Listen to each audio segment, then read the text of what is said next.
The Doors of Oblivion, a chronicle of the life of Morian Zenis, as penned by his apprentice, Saif-ij-Hidya.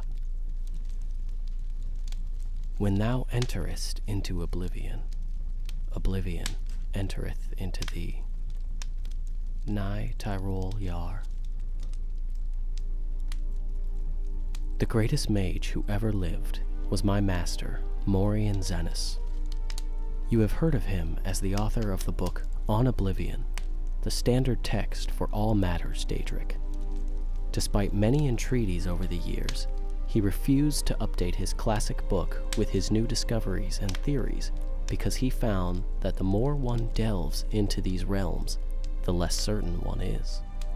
He did not want conjecture. He wanted facts. For decades before and after the publication of On Oblivion, Zenis compiled a vast personal library on the subject of Oblivion, the home of the Daedra. He divided his time between this research and personal magical growth on the assumption that should he succeed in finding a way into the dangerous world beyond and behind ours, he would need much power to wander its dark paths. 12 years before Zenis began the journey he had prepared his life to make, he hired me as his assistant. I possessed the 3 attributes he required for the position. I was young and eager to help without question. I could read any book once and memorize its contents, and despite my youth, I was already a master of conjuration. Zenis, too, was a master of conjuration, indeed, a master at all the known and unknown schools, but he did not want to rely on his ability alone in the most perilous of his research.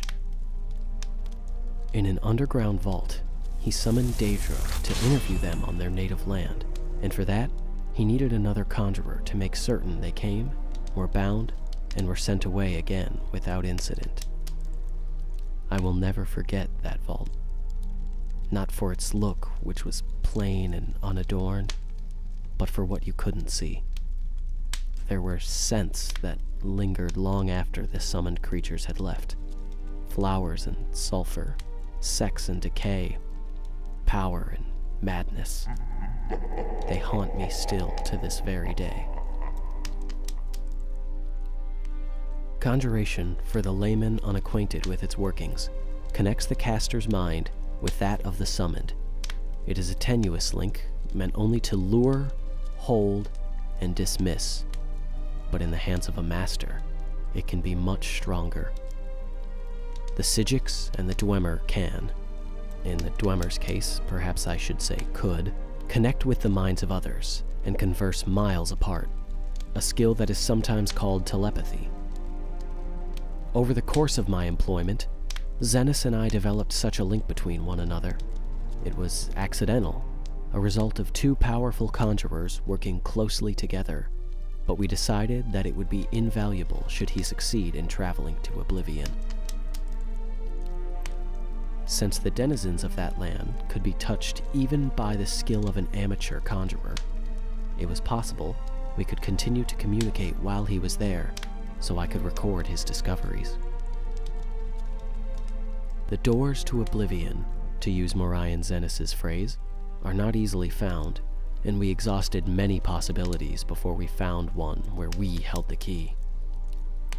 The Psijics of Artaeum have a place they call the Dreaming Cave, where it is said one can enter into the Daedric realms and return. Akasis, Satha, Sil, Nematig, and many others have been recorded as using this means, but despite many entreaties to the order, we were denied its use. Solaris, the leader of the order, has told us it has been sealed off for the safety of all. We had hopes of using the runes of the battle spire to access Oblivion. The Weir Gate still stands, though the old proving grounds of the Imperial Battle Mages itself was shattered some years ago in Ygar Tharn's time. Sadly, after an exhaustive search through the detritus, we had to conclude that when it was destroyed, all access to the realms beyond, the Soul Cairn, the Shade Perilous, and the Havoc wellhead had been broken. It was probably for the good, but it frustrated our goal. The reader may have heard of other doors, and he may be assured we attempted to find them all. Some are pure legend, or at any rate, not traceable based on the information left behind. There are references in lore to Maruk's Abyss, the Corrington Mirror, the Mantellan Crux, the Crossroads, the Mouth, a riddle of an alchemical formula called Jacinth and the Rising Sun, and many other places and objects that are said to be doors, but we could not find. Some exist, but cannot be entered safely. The whirlpool in the Abyssian, called the Maelstrom of Baal, can make ships disappear, and may be a portal into oblivion. But the trauma of riding its waters would surely slay anyone who tried. Likewise, we did not consider it worth the risk to leap from the Pillar of Thros, a 1,000-foot-tall spiral of coral. Though we witnessed the sacrifices the Slodes made there, some victims were killed by the fall, but some indeed seemed to vanish before being dashed on the rocks. Since the Slode did not seem certain why some were taken and some died, we did not favor the odds of the plunge. The simplest and most maddeningly complex way to go to oblivion was simply to cease to be here and begin to be there. Throughout history, there are examples of mages who seem to travel to the realms beyond ours, seemingly at will. Many of these voyagers are long dead, if they ever existed, but we were able to find one still living. In a tower off Saphirbill Bay, on the island of Vardenfell, in the province of Morrowind, there exists a very old, very reclusive wizard named Devaith Fur. He was not easy to reach, and he was reluctant to share with Mori and Zenith the secret door to oblivion. Fortunately, my master's knowledge of lore impressed Fur, and he taught him the way. I would be breaking my promise to Zenith and Fur to explain the procedure here, and I would not divulge even if I could. If there is dangerous knowledge to be had, that is it. But I do not reveal too much to say that Fur's scheme relied on exploiting a series of portals to various realms created by a Telvanni wizard, long missing and presumed dead. Against the disadvantage of this limited number of access points, we weighed the relative reliability and security of passage and considered ourselves fortunate in our informant. Mori and Zenith then left this world to begin his exploration. I stayed at the library to transcribe his information and help him in any research he needed. Dust, he whispered to me on the first day of his voyage. Despite the inherent dreariness of the word, I could hear his excitement in his voice, echoing in my mind. I can see from one end of the world to the other in a million shades of gray. There is no sky, ground, or air, only particles floating, falling, whirling around me. I must levitate and breathe by magical means. Zenith explored the nebulous land for some time, encountering vaporous creatures and palaces of smoke. Though he never met the prince, we concluded that he was in Ash Pit, said to be the home of Malakoth, where anguish, betrayal, and broken promises like ash filled the bitter air. The sky is on fire, I heard him say as he moved on to the next realm. The ground is sludge, but traversable. I see blackened runes all around me, like a war was fought here in the distant past. The air is freezing. I cast blooms of warmth all around me, but it still feels like Decker's ice stabbing me in all directions. This was Cold Harbor, where Molag Bal was prince. It appeared to Zenith as if it were a future Nirn, under the king of rape, desolate and barren, filled with suffering. I could hear Morian Zennis weep at the images he saw, and shiver at the sight of the Imperial Palace, spattered with blood and excrement. Too much beauty, Zennis gasped when he went to the next realm. I am half blind. I see flowers and waterfalls, majestic trees, a city of silver. But it is all a blur. The colors run like water. It's raining now, and the wind smells like perfume. This surely is Moonshadow, where Azura dwells.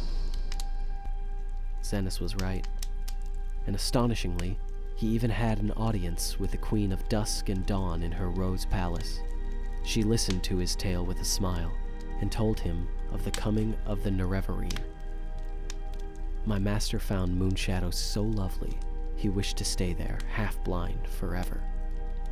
But he knew he must move on and complete his journey of discovery. I'm in a storm, he told me as he entered the next realm. He described the landscape of dark, twisted trees, howling spirits, and billowing mist, and I thought he might have entered the Dreadlands of the Maroon's dragon.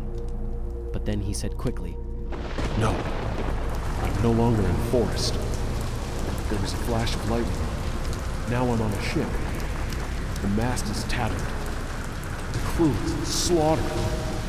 Something is coming through the waves. Oh, gods. Wait. Now, I'm in a dank dungeon. In a cell. He was not in the Dreadlands, but Quagmire, the nightmare realm of Vermina. Every few minutes, there was a flash of lightning and reality shifted, always to something more horrible and horrifying. A dark castle one moment, a den of ravening beasts the next. A moonlit swamp, a coffin where he was buried alive. Fear got the better of my master, and he quickly passed to the next realm. I heard him laugh. I feel like I'm home now. Morian Zennis described to me an endless library. Shelves stretching on in every direction. Stacks on top of stacks. Pages floated on a mystical wind that he could not feel. Every book had a black cover with no title. He could see no one, but felt the presence of ghosts moving through the stacks, rifling through books, ever searching. It was Apocrypha, the home of Hermaeus Mora, where all forbidden knowledge can be found. I felt a shudder in my mind, but I could not tell if it was my master's or mine.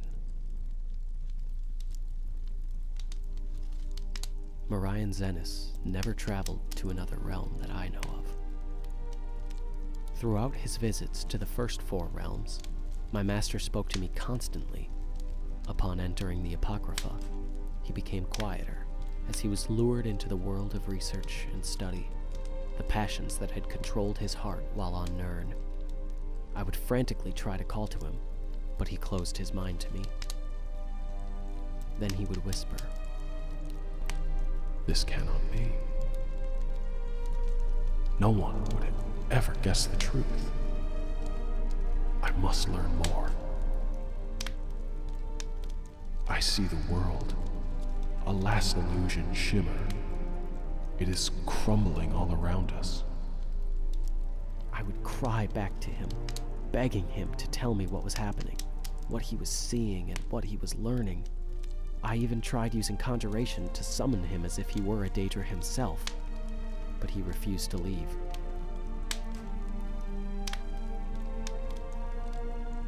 Morian Zennis was lost.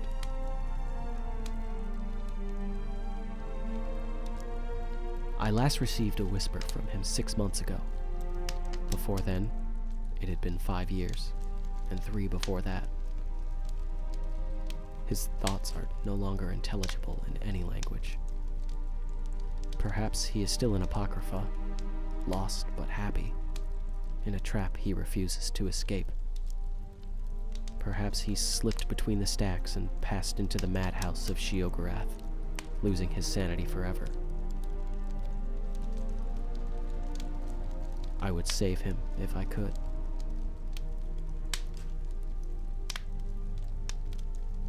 I would silence his whispers if I could.